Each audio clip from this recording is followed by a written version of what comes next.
வணக்கம். தொல்காப்பியம் பொருளதிகாரம் களவியல் பகுதி 13 பார்த்துட்ருக்கோம். அதில் பார்ட் 3ன்னு சொல்லிட்டு ஏற்கனவே நான் கொடுத்து முடிச்சிட்டேன். இது பார்ட் 4.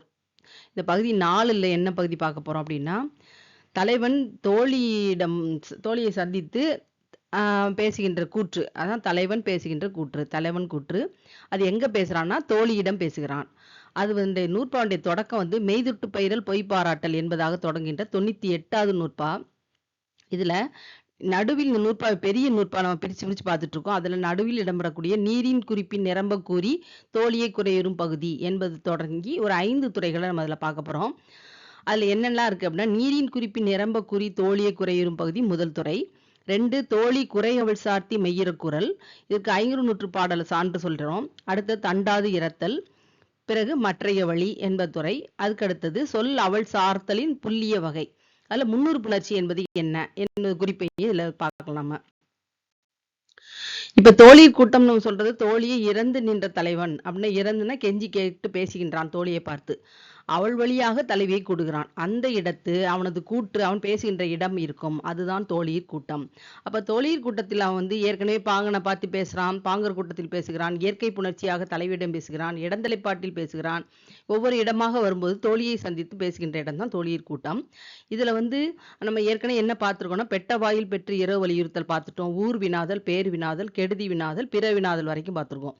அதற்கு அடுத்ததாக இடம்பெறக்கூடிய தோழியை சந்தித்து அவன் பேசுகின்ற அடுத்த பகுதியை தான் நம்ம பார்க்க போறோம். அதனுடைய விளக்கம் தான் இது. இந்த பாடல் நூற்பாவை பகுதியை கொடுத்துருக்கேன். இல்லை நீரின் குறிப்பின் நடுவில் இடம்பெறுகிற ப்ளூ கலரில் அந்த கலர்ஸ் உள்ள துறைகள் மட்டும்தான் எல்லாம் பார்க்க போகிறோம். அதில் முடிகிற இடம் மடல்மா கூறும் இடனுமாறு உண்டே என்பதாக முடிகிறது இந்த நூற்பா. இதில் முதல் துறையை நம்ம பார்க்க போகிறோம். இதில் பகுதியில் நீரின் குறிப்பின் நிரம்ப குறி தோழியை குறையுறும் பகுதியும். அதனுடைய பொருள் உரையாசிரியர்கள் சொல்வது என்னன்னா, இந்நீர்மை தோன்றும் இந்த கூற்று வேறொரு கருத்து உடைத்து என அவள் கருது மாற்றானும் அமைய சொல்லி தோழியை தன் குறை அறிவிக்கும் கூறுபாடு. இது உரையாசிரியர் கொடுக்கின்ற பொருள். நீர்மை என்று சொன்னால் நிலைமைன்னு அர்த்தம், தன்மைன்னு பொருள். இதனுடைய விளக்கத்தை நம்ம பார்க்கலாம். தலைவியை கிட்டுதற்கு அருமை என கூறி ஆற்ற நினைத்த தோழியிடம் கூறுகிறான். தலைவியில நீ அவளை சந்திப்பது எளிதல்ல என்று தோழி சொல்றான். அது என்று கூறி ஆற்றுகிறாள்னா பொறுத்துரு என்று சொல்லுகிறாள் தோழி. அப்போ தலைவன் என்ன பேசுறான்? தோழி இவன் கூறுகின்ற குறை தலைவியிடத்தேயா இருந்தது என்று அவள் மேலே சேர்த்தி அதனை உண்மை என்று உணர தலைவன் கூறுதலும். அப்ப இவ சொல்லுகின்ற நீ சொல்ற இல்ல இந்த விஷயம் எல்லாம் தலைவீட்ட தான் இருக்கு என்று சொல்லி அவள் உண்மை என்று நினைக்கும்படியாக தன்னுடைய விஷயங்களை அவன் தோழியிடம் சொல்லுகின்ற பகுதி தான் இது. தன்னுடைய குறையை தோழியிடம் சொல்லுகிறான். சுருக்கமா பார்த்தா அதான் அர்த்தம். அது சான்று பார்த்தா புரியும். 500 நூற்று பாடல்ல தோளும் கூந்தலும் பல பாராட்டி வாழ்தல் ஒல்லுமோ மற்றே செங்கோல் குட்டுவன் தொண்டி அண்ண ஏற்கண்டு மயங்கி நீ நல்கா காலே என்பது இந்த பாடல். தலைவன் தோழியை இறந்து வேண்டி தனக்கு தலைவியை இசைவிக்க கேட்பவன் கூறுவது. எனக்கு தலைவியை உடன்படும்படியாக செய்து கொடு என்று தனக்கு ஏற்ற உணர்வுகளை புரியும்படியாக அவன் சொல்லுகின்றான். அப்போது என்ன பாடல் வருது அப்படின்னா, இதனுடைய பொருள் செங்கோன்மையாளான குட்டுவனின் தொண்டி நகரை போன்ற சிறந்த மன்னனாக வழங்கக்கூடிய தொண்டி நகரத்தில் இருக்கக்கூடிய அந்த சேர மன்னன் என்னை கண்டு நீயும் இசையுடன் அருளாவிடத்து அந்த நகரை போல தொண்டி நகர் போல இருக்கிறது. என்னை கண்டு நீயும் இசையுடன் அருளாவிடத்து இவளது தோளும் கூந்தலும் பலவாறாக நயமுறைத்து இவளோடு நெடுகிலும் கூடி வாழும் இல்வாழ்க்கை தான் எனக்கு வாய்க்குமோ. ஆக நீயும் எனக்கு கருணை செய்யலைன்னா, இவளுடைய தோல் கூந்தல் அழகா இருக்குன்னு சொல்லி நான் நயமுறைத்தல்னா அவருடைய அழகு நலத்தை சொல்லிய பிறகு இவளோடு நீண்ட காலம் வாழுகின்ற வாழ்க்கை எனக்கு கிடைக்குமோ கிடைக்காதோ என்று அவன் கேட்கிறான். என் இல்வாழ்வுக்கு நீயே உறுதுணையாய் நின்று எனக்கு உதவுதல் வேண்டும் என்பது என்னுடைய பாடலுடைய பொருள். ஆக தோழி அவன் இசைந்து தன்னுடைய உணர்வுகளை வெளிப்படுத்தி அவன் தன்னுடைய ஆசையை நிறைவேற்றிக் கொள்ளும் விதமாக தோழியிடம் அவன் கெஞ்சுகின்ற பகுதிதான். இறத்தல் என்றால் கெஞ்சுதல், ஒல்லுமோ என்றால் பொருந்துமோ, எற்கண்டு என்னை கண்டு நயந்து விரும்பி நல்காக்கால்னா அருளாவிட்டின். இது பாடலுடைய பொருள். அடுத்த துறை தண்டாது இறத்தல். தலைவன் பலகாலம் சென்று இறத்தல். தண்டாதுன்னா தொடர்ந்து போய் தன்னுடைய வேண்டுதலை நிறைவேற்றிக் கொள்வதற்காக முயற்சி செய்கிறான். அந்த பகுதி தான் இது.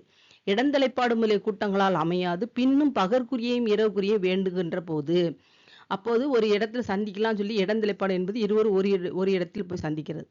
அந்த கூட்டங்கள்னா இருவரும் ஒன்றாக பார்க்கின்றதான் கூட்டம்னு அர்த்தம். இதுல அவ்வாறு நடக்காத போது பின்னும் மேலும் பகற்குறி இரவுக்குறி பகல்ல சந்திக்கிறது அல்லது இரவில் சந்திப்பது அதான் பகற்குறி இரவுக்குறி அதை இப்போ வேண்டுகிறான் தலைவன். தண்டாது என்பதற்கு தவிராது இறப்பினும் தொடர்ந்து இறந்து கேட்கிறான் என்று பொருள் கூறி கையுறை கொண்டு வந்து கூறுவனவும், கையுறை என்றால் பரிசு பொருளை கொண்டு வந்து கூறுகின்ற பகுதி, நீர் ஏவுவனை யான் செய்வேன் என கூறுவனவும், நீங்க என்னெல்லாம் சொல்றீங்களோ அதெல்லாம் நான் செய்து தருவேன் என்று அவன் சொல்லுகின்ற பகுதியும், தோழி நின்னால் கருதப்படுவாளை அறியேன் என்ற ஒளி அவன் அறிய கூறுவனவும். ஆக அவன் எந்த இடத்தில் தோழியிடம் பேசுகிறான்ற பகுதி தான் இது, அந்த சூழ்நிலையை சொல்றது. பிறவும் வேறுபட வருவன எல்லாம் இதன் கண் அடங்கும். எந்தெந்த சூழ்நிலையிலெல்லாம் தோழியிடம் பேசுறானோ அது எல்லாமே போய் தான் இது வரும். தண்டாயத்தை மீண்டும் மீண்டும் போய் இறந்து நிற்ற பகுதி தான் இது. மற்றைய வழி என்பது பலகாலம் சென்று இறத்தல் தவிர பிற வழி, இது தவிரவும் சில வழிகள் இருக்கு.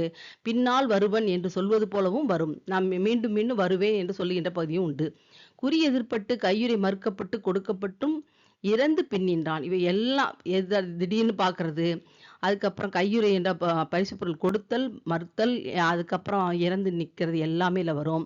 அங்கேன்னு குறி எதிர்ப்பாடு இன்றி ஆற்றானாய் இறந்து பின்னிற்றலை மாறுகின்ற அந்த இடத்தும் தலைமகன் கூற்று நிகழும். ஆக எந்த இடத்தில் சந்திக்கிறோம் என்று சொல்லியும் அதுக்கப்புறம் நடக்காத பொழுதும் தலைவனுடைய கூற்று நிகழும். அதுக்கு அடுத்த துறை சொல்லவள் சார்த்தலின் புள்ளிய வகை. இது முன்னுறுப்புணர்ச்சியை சொல்லுகிறது. முன்னுறுப்புணர்ச்சி என்பது இருவரும் இயற்கையாக சேருகின்ற பகுதி தான் முன்னுறுப்புணர்ச்சி. முன்னுறுப்புணர்ச்சி முறையை நீங்க விடாது உடன்பட்டு கூறிய போது தலைவனுக்கு கூற்று நிகழும்.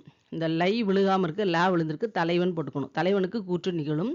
தலைவனும் தலைவியும் ஊழ்வழியால், அதாவது விதி வழியினால, விதியின் காரணமாக இருவரும் சேர்ந்த பொழுது ஒருவர் கண்டு காதல் கொள்வது இது. இதனை இலக்கண நூல்கள் என்ன சொல்கிறது? எதிர்ப்பாடு என்று குறிப்பிடும். இந்த இயற்கை புணர்ச்சியை தெய்வ புணர்ச்சின்னு சொல்லலாம், இல்லைன்னா முன்னூறு புணர்ச்சி என்றும் இலக்கண ஆசிரியர்கள் குறிப்பிடுவார்கள்.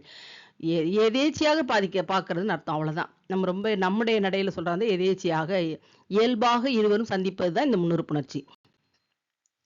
இந்த பகுதியை நம்ம எப்படி முடிக்கிறோம்னா, தான் வருந்தி கூறுகின்ற கூற்றினை தலைவியை சார்த்தி தலைவன் கூறலின் இவ்வாறு ஆற்றானா இங்கனம் கூறினான் என்று அஞ்சி தோழி உணராமல் தலைவி தானே கூடிய பகுதியிலும் தலைவனுக்கு கூற்று நிகழும். அதாவது தலைவியை பத்தி இவ்வளவு சொன்னதுக்கு அப்புறம் கூட ஆக தலைவனை பார்க்கவே மாட்டேங்கிறான், தலைவன் புலம்புறான்ல, அது தாங்க முடியாதனால தோழிக்கு தெரியாமல் தலைவி போய் தலைவனை சந்திக்கிறது, அப்படியும் கூட நிகழும். அந்த இடத்திலும் தலைவனுடைய கூற்று நிகழும். இதுதான் இந்த பகுதியினுடைய மொத்த பொருள். இவ்வாறு தலைவனுடைய கூற்று பத்தி நம்ம தொடர்ந்து பார்க்கலாம்.